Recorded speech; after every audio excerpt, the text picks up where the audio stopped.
Hello retro fans, welcome to another episode on this channel. And interestingly,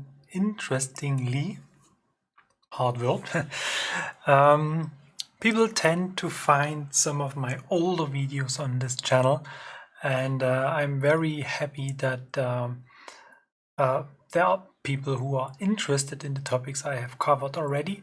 And especially when they respond to those videos. And I'm very thankful for some of the comments from Dylan, because he brought up the topic of whether the Ultimate 64 works in combination with Midi cartridges.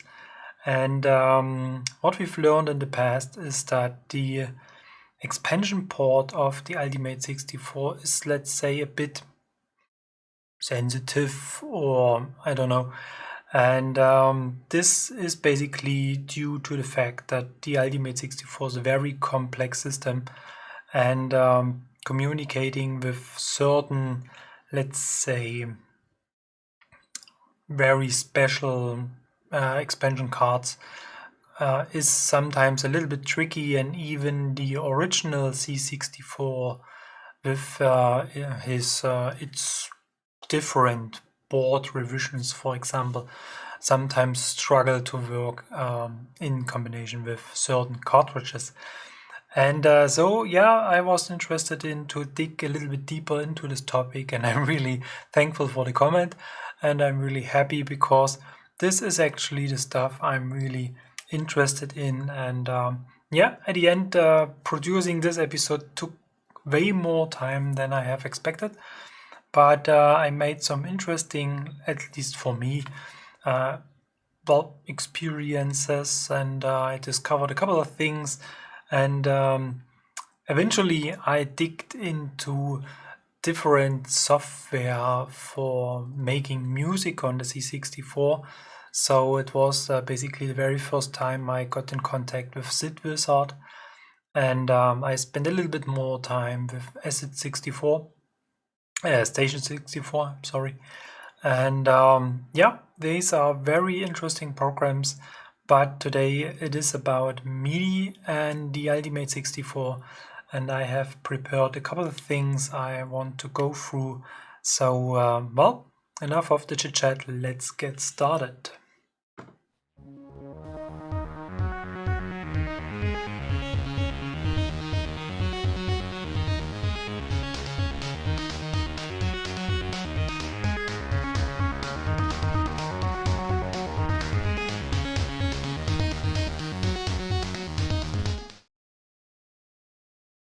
So, and as usual, let's jump directly to my desk. And here it is, the Ultimate 64 in a more or less standard configuration. I added 2 real SIDs to it, but it doesn't matter at all. You can do this with the Aldi SIDs, you can do this with whatever SID replacement you want. But today's topic is basically about Midi cartridges. And the question was whether the Datel Midi cartridge is a good choice for the Ultimate 64, or if it is better to go for the Kerberbos cartridge. And out of the gut, I had to say that my recommendation was to go for the Datel Midi cartridge, because it is less complex than the Kerberbos cartridge, because the Kerberbos cartridge is some sort of a hybrid coming with some flash functionality, like a DC flash cartridge, for example. And it has a couple of, let's say, boot menu options and so on. Whereas the Datel Midi cartridge is nothing but a MIDI interface. So I thought, well, that's going to be an easy play, and therefore let's start with the Datel Midi cartridge, because I have to admit I went through some surprises, I have to say.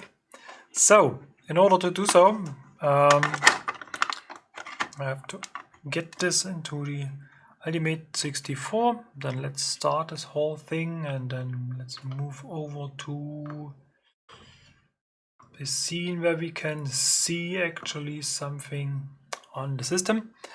And to keep things simple, I have started a very simple MIDI program on my PC, where I am going to send out some MIDI data so that I do not have to fiddle around with MIDI keyboards and all that stuff. But basically the procedure is going to be the very same. The cartridge has an in port, and you connect your MIDI out from your MIDI device, whatever it is, to the cartridge in port. And actually I already forgot which was the inside and which was the outside, so let's quickly switch off the Ultimate64 and have a look, because it is mentioned on the bottom of the cartridge, which is a bit odd, but yep, in is on the right hand side if it is installed. So let's get this connected. I'm using a very standard USB to MIDI interface. I think that's the very same that has been delivered with the Kerberbos cartridge when I have ordered this at the Protovision. So it is working okay-ish. I haven't digged into this so deeply. And as the next thing, we're going to need a program that's able to work with MIDI. But before we do so, let me go through a couple of things we have to set up first. So we have to jump into the Ultimate Configuration menu, and here we have to do a couple of things. So the audio mixer, that's basically just about audio output. You can configure this the way you want. So I have set this socket 1 and socket 2 as the output audio devices, whatever, and have sort of muted the Alti-SIDs. So here everything is fine. That's nothing really that matters. But the next thing is SID socket configuration. Indeed, you have to enable socket 1 and 2 if you want to run real SIDs on it. And let me switch over to this one. So if you have real SIDs or SIDs replacement installed, you have to enable the sockets, otherwise they won't do anything at all. And then the next thing is the Aldi SID configuration. That doesn't matter at all if it is disabled or if it is just muted. But if you want to use the Aldi SIDs and you want to set this to either 6581 or 8580, then you can fine-tune your settings to your own, let's say, requirements or whatever. Then the next important thing, and this is really important, is SID addressing. So if you want to use Sid-Wizard in a twin SID setup, or if you want to use Cynthcart, for example, with 2 SIDs for more broader sounds, for example, then you have to set up 2 different SID addresses. And here it is important to keep in mind that the Datel Midi Cartridge, as well as the Kerberbos Midi Cartridge, and I've got another Midi Cartridge where I have no idea what it is called, they are usually need an address space of DF00 or DE00. So if you have a twin setup, twin SID setup like for Messiah, with the SID to SID device, and is it called SID to SID? I think so. And the second SID is somewhere in the range of DE00 or DF00. Those cartridges are not going to work. So the system will just get stuck during boot, or it will kind of freeze when the first time you're going to try to use the MIDI or something like this. So this is really important. D400 is standard address for the first SID. We do not have to change anything at all. And I highly recommend to use an address of D420 or D500. Both are working fine, and usually Sid-Wizard works fine with it. There you can configure the address for the second SID. And Cynthcart, I think the Kerberbos version and the Datel version requires to be the SID at D420. So that's really important.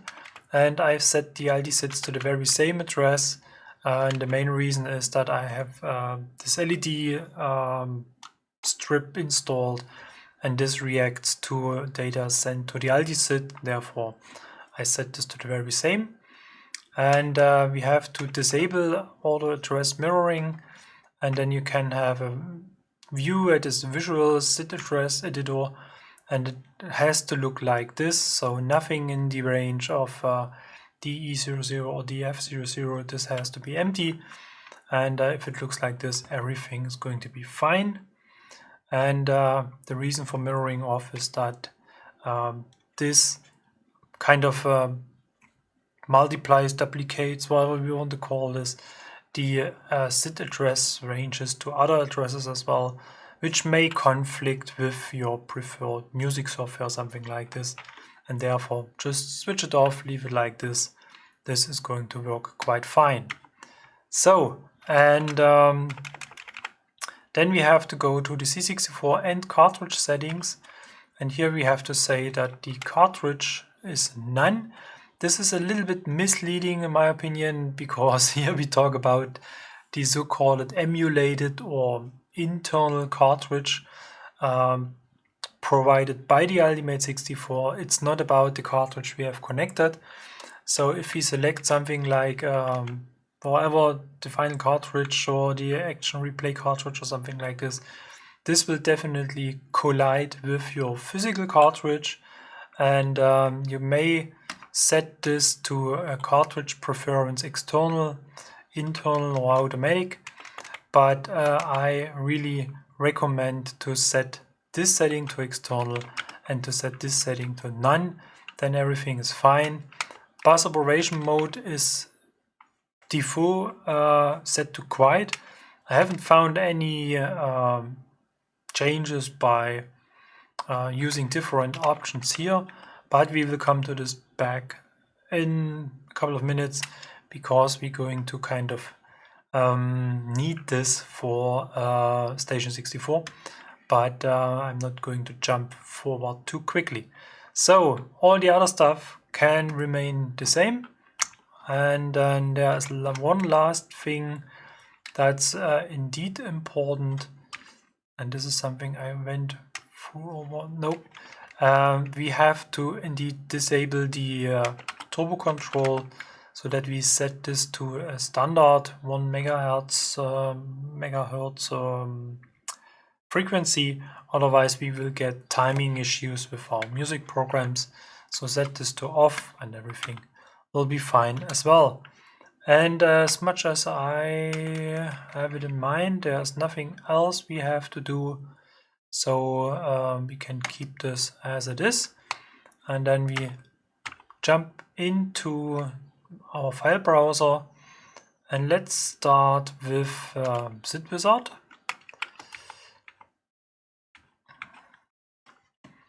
So, and here we have Sid-Wizard 1.8 PRG, and let's start with the single SID version, because I had some issues with the twin SID version on my other C64. So before we make things more complicated as they are already, let's start with the simplest version available. And this is how it looks like. And at the beginning it is saying nothing. So the first thing we're going to need is indeed some sort of a very simple instrument.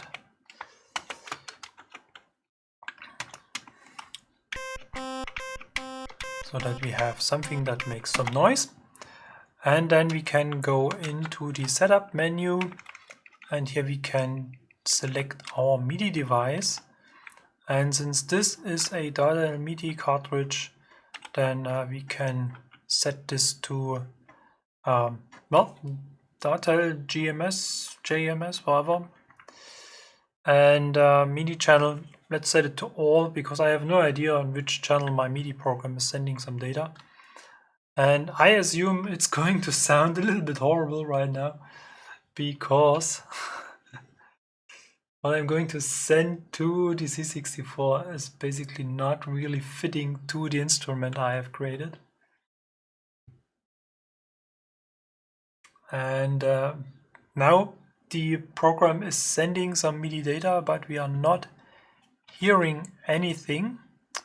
And the reason for this is, and this is something I really have to check right now, because I haven't tested this with the Datel Midi Cartridge so far.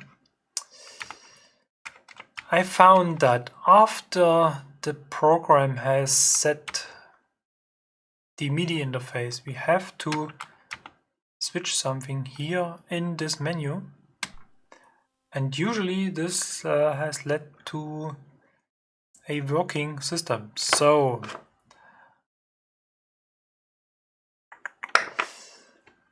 we should basically get some data, but actually there is nothing on this side. And the fun thing is that on my real C64 it wasn't working as Datel Midi Cartridge. So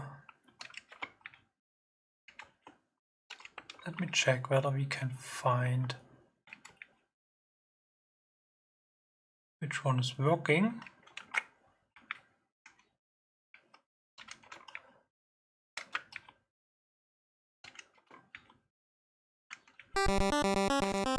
So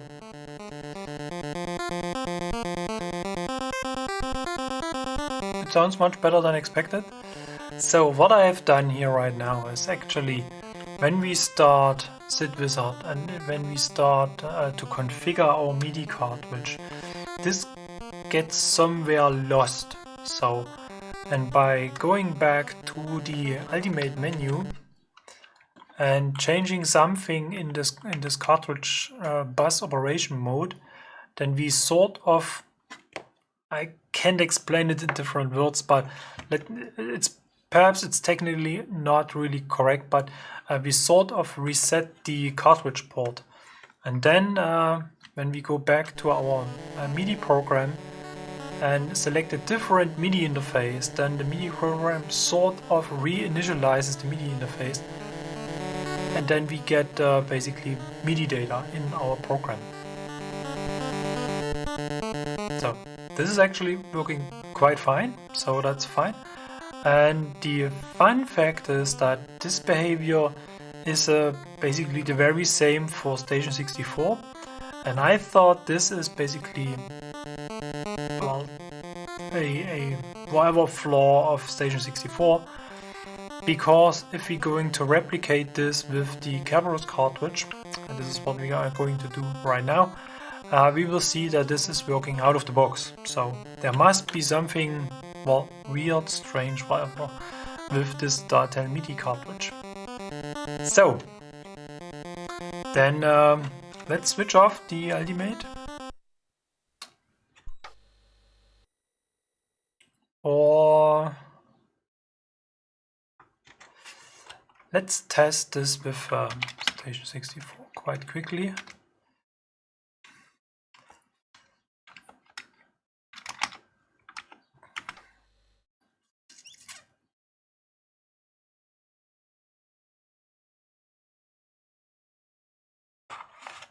Just have to rewind my MIDI data.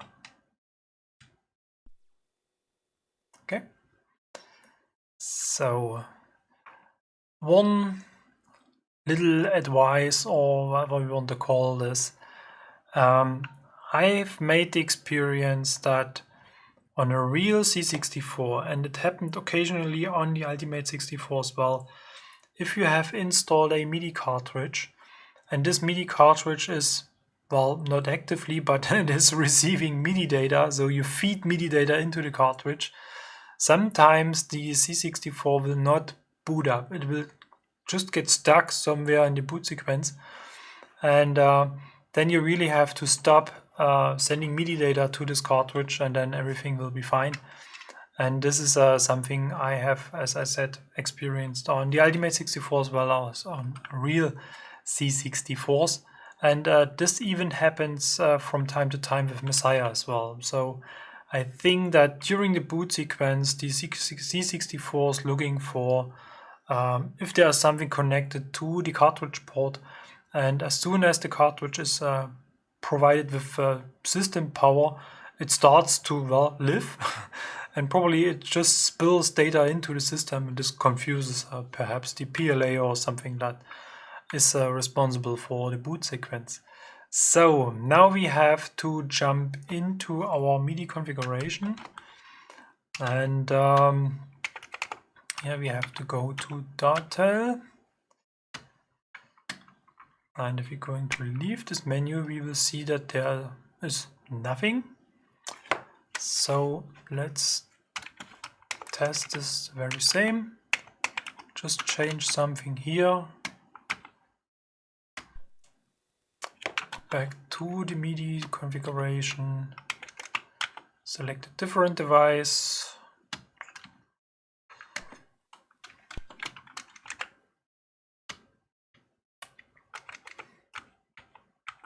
Back to Datel. And here it is working. Sounds a bit strange because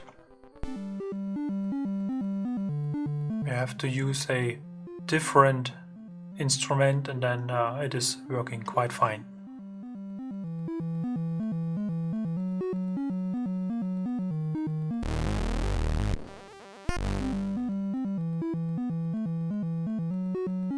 Okay, so then, so much about Datel cartridge on the Ultimate64. Then let's jump out of this and let's have a test with the Kerberbos cartridge.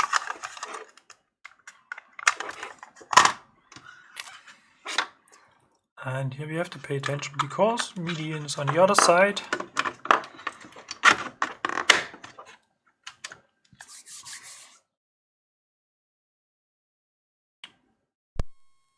So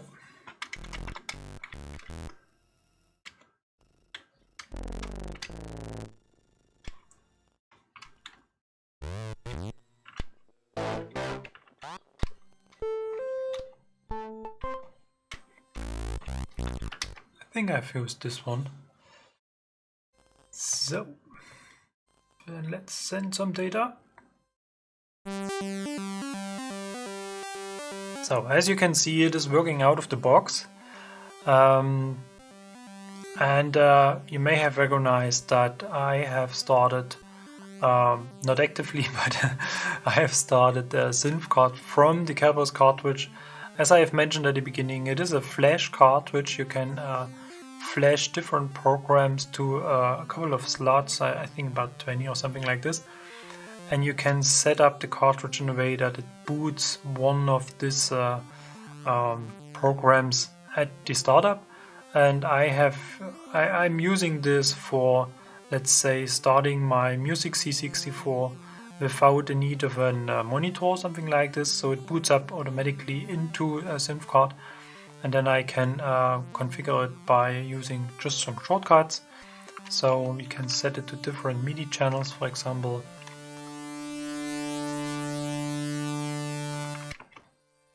So we see that at channel 1 there's nothing, channel 5 there's nothing.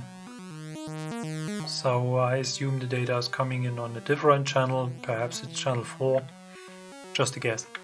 So yeah, and as you have recognized, it is not required to do something fancy in the Ultimate cartridge menu. It is working quite fine.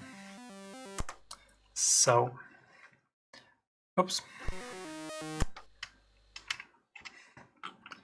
So let's see whether Cynthcart is doing something on this. Oh, it's an older version.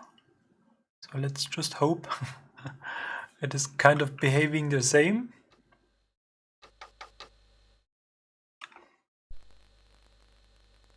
So first thing is basically to create a simple instrument that we have something that makes some noise. That's fine. And then let's go to the MIDI device.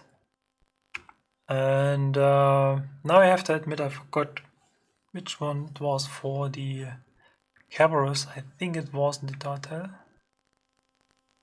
And since we're already receiving some MIDI data, we can see this at this flashing LED. Then we can just go through the MIDI devices, and as long as there is a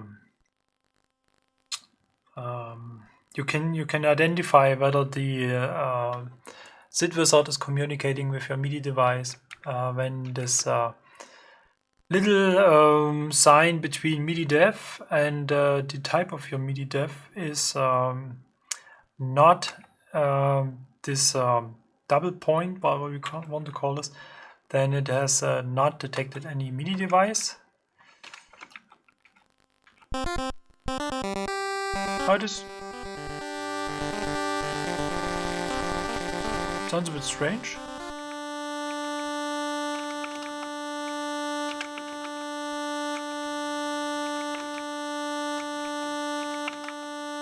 But it was one that did something.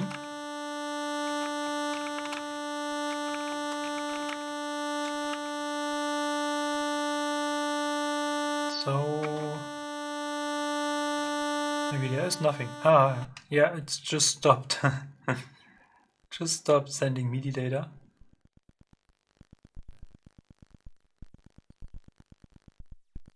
And something has changed our instruments. So let's go back to our instrument.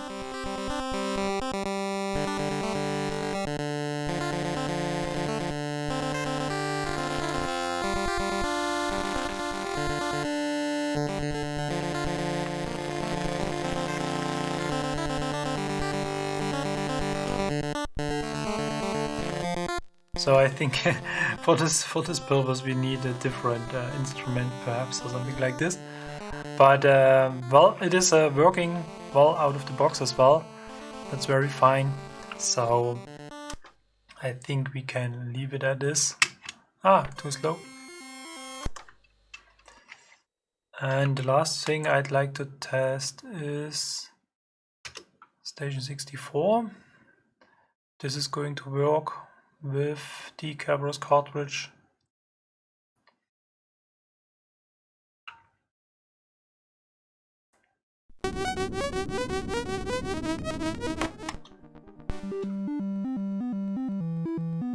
And as you can hear, it is working right at the beginning, so we do not have to change something at all. Oops, hit the wrong button. So it's probably gone. Oh, my mistake. Just want to have a look at the MIDI configuration. If it has been set to a certain device already, or why it is working out of the box.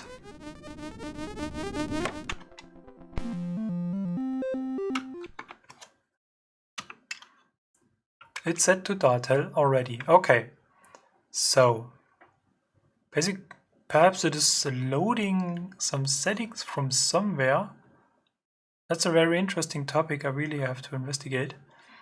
And the interesting thing with Station 64 is that here we can map certain MIDI channels to our Sid-Voices. And this is very interesting, because if you have a, let's say, multi-instrument setup or something like this, you have other synths or something like this, and you have let's say just one central MIDI device, and you use perhaps a MIDI through or something like this to chain your devices, then some of your devices will receive data that's probably not meant for them. And here we have the chance to say, okay, which channel is going to set to our Sid-Voices, and then you can just specifically use those MIDI channels and address your Sid music software.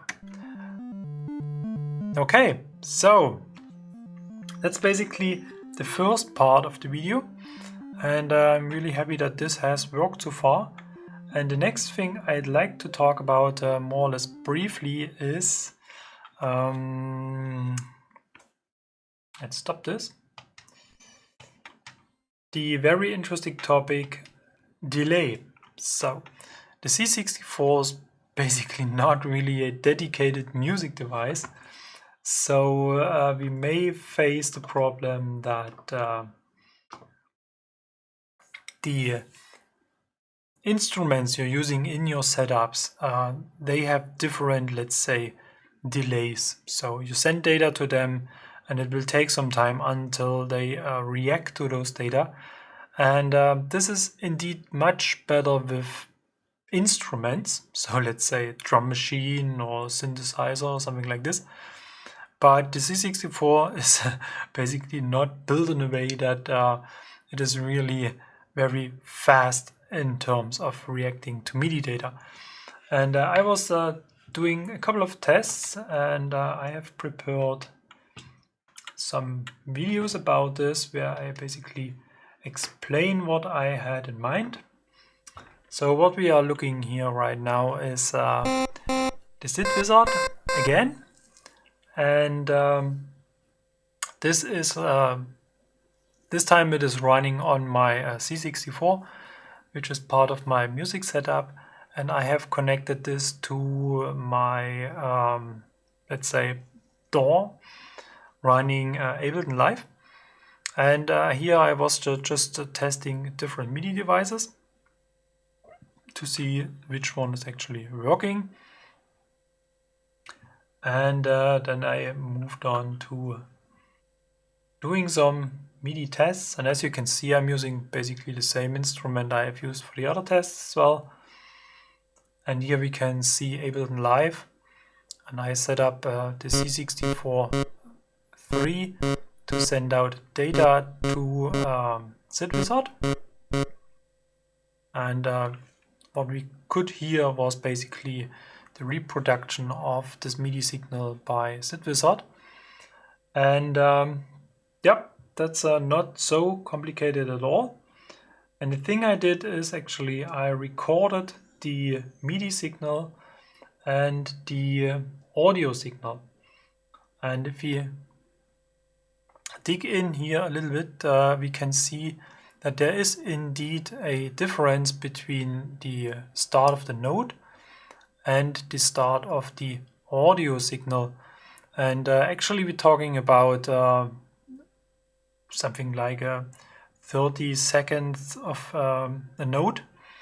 So the bars we can see at the top are 16th note, and here we can see it is a little bit more than half of this note, and but quite closely to, well, the note length, or let's say, yeah, somewhere in between. So, and then I went on and tested this with different MIDI cartridges. So I did this with the Datel Midi Cartridge as well as with the Kerberbos cartridge.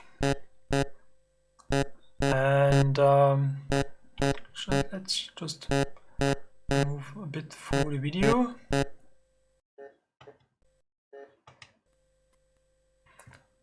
And here we're going to hopefully see something. So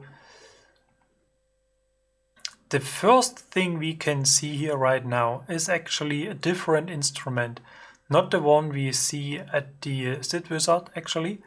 So this delay is basically a little bit longer than what we have seen previously. So the MIDI input delay depends a little bit on the instrument as well. So I mean, obviously if you're using an ADSR envelope or something like this, and you have a very slow ramp up of your volume, for example, then we will see a later response, which is basically the intention. But if we move forward, then we can see actually the very same instrument represented by Sid-Wizard in the top left-hand corner screen. And there's actually no real difference between the Datel Midi Cartridge and the Kerberbos Midi Cartridge. So technically it makes no difference at all in my opinion, but this is something you really have to consider if you are using your C64 as, let's say, an instrument in a let's say in an environment where you create your sound step by step or something like this, and then you just play, let's say, your arrangement, then you can fine tune your delay settings within your DAW to matching, let's say, this delay. So this is actually quite fine, and your DAW will do nothing else but delaying all the other devices until you match to the same, let's say, moment in time, which makes it a little bit tricky if you have a couple of those, let's say, lazy synths in your setup. Then your arrangement will feel a little bit, let's say, well, lame, so to say.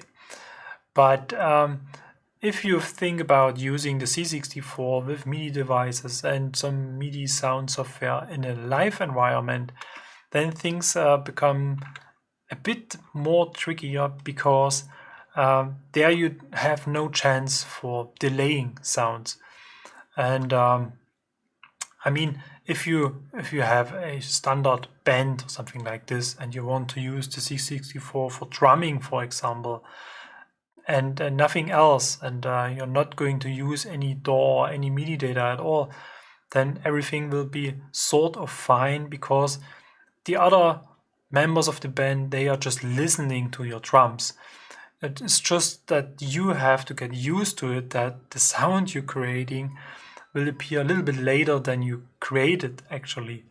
But if you want to use multiple devices, and you have, let's say, a DAW system feeding synthesizers with MIDI data, and then you will play live just along this, then things will get a little bit tricky, because then timing is quite crucial, and this makes things not so easy at all. So anyway, that's basically all for this episode. It's a little bit shorter than the other ones. I hope I have condensed all the required information as best as possible. And at the very end, I just want to present something I have used in the past. So if you're not able to have a Kerberbos cartridge, and if you want to use a Midi cartridge and a standard C64, for example, with another flash card, or for example with the Cynthcart, then you run into the problem that you just have one expansion port, basically.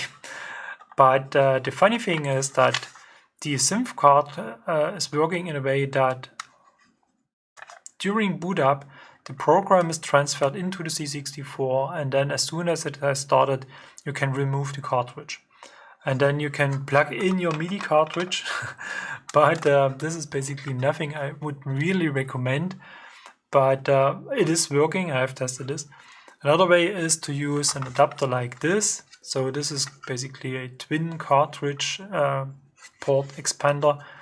And here you can connect your, let's say, your MIDI cartridge